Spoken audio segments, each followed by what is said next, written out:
గుంటూరు జిల్లా పోలీస్ వ్యవస్థలో పారదర్శకత సమర్థతకు ప్రతీకగా ప్రతి ఏడాది నిర్వహించే వార్షిక తనిఖీల్లో భాగంగా పట్టాభిపురం పోలీస్ స్టేషన్ను జిల్లా ఎస్పీ సతీష్ కుమార్ పరిశీలించారు. స్టేషన్లో నమోదైన కేసుల పురోగతి, రికార్డుల నిర్వహణ, మహిళా పోలీస్ సమస్యలు, బీట్ పద్ధతి, ట్రాఫిక్ సమస్యలు, రౌడీ షీటర్లు, హిస్టరీ షీటర్లపై సమీక్ష నిర్వహించారు. ఈ సందర్భంగా జర్నలిస్టులతో మాట్లాడిన ఎస్పీ సతీష్ కుమార్ ఇటీవల మాజీ ముఖ్యమంత్రి పర్యటన సందర్భంగా మృతి చెందిన చీలి సింగయ్య ఘటనపై వివరణ ఇచ్చారు.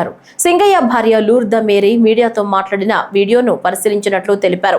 ఆమె వ్యాఖ్యల ద్వారా మృతిపై అనుమానాలు ఉన్న నేపథ్యంలో అన్ని కోణాల్లో దర్యాప్తు చేపట్టామన్నారు. ఘటనకు సంబంధించిన అనేక వీడియో ఫుటేజ్లు, డ్రోన్ చిత్రాలను సేకరించి ఫోరెన్సిక్ శాస్త్రవేత్తల పరిశీలనకు పంపినట్లు పేర్కొన్నారు. ల్యాబ్ నివేదిక ప్రకారం అందులో ఎటువంటి మార్పులు, ఎడిటింగ్, మార్ఫింగ్ జరగలేదని తేలిందన్నారు. ఈ కార్యక్రమంలో west DSP Aravind, SB CI Alahari Srinivas, Pattabhipuram CI Venkateswarlu, SI Narahari పాల్గొన్నారు. సింగయ్య భార్య ఈరోజు ఒక ఎలిగేషన్ తీసుకొచ్చింది సార్.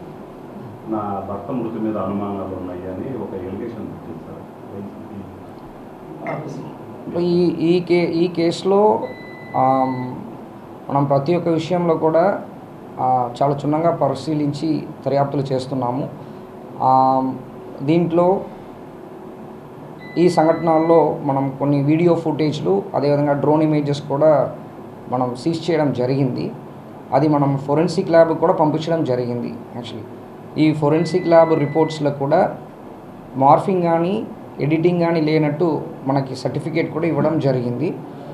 అదేవిధంగా మనం పోస్ట్ మార్టం రిపోర్ట్లో కూడా మన రైట్ సైడ్ చెస్ట్లో లాసరేషన్, అదేవిధంగా రిబ్స్ ఫ్రాక్చర్ వల్ల లంగ్స్లో రిబ్స్ గుద్దుకున్న తర్వాత ఈవెన్ బ్లడ్ ఊజింగ్ అవుట్ కూడా లంగ్స్లో అయిందన్నది ఓపెన్ చేసినప్పుడు తెలిసింది.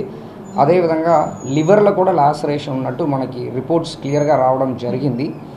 అది కాకుండా ఈ పర్టికులర్ కేసుల్లో కంప్లైనెంట్కి కానీ అందరికీ కానీ అష్యూరెన్స్ మన పోలీస్ తరపు నుంచి ఏమి ఇస్తున్నామంటే ప్రతి ఒక్క ఎవిడెన్సెస్ని కూడా ఫిజికల్ ఎవిడెన్స్గా ఉండొచ్చు, విట్నెసెస్గా ఉండొచ్చు, టెక్నికల్ ఎవిడెన్సెస్గా ఉండొచ్చు, చాలా క్షుణ్ణంగా పరిశీలించి బెస్ట్ ఇన్వెస్టిగేషన్ చేస్తూ మనం కోర్టులో, హానరబుల్ కోర్టులో ఛార్జ్షీట్ వేయడం అనేది జరుగుతుంది.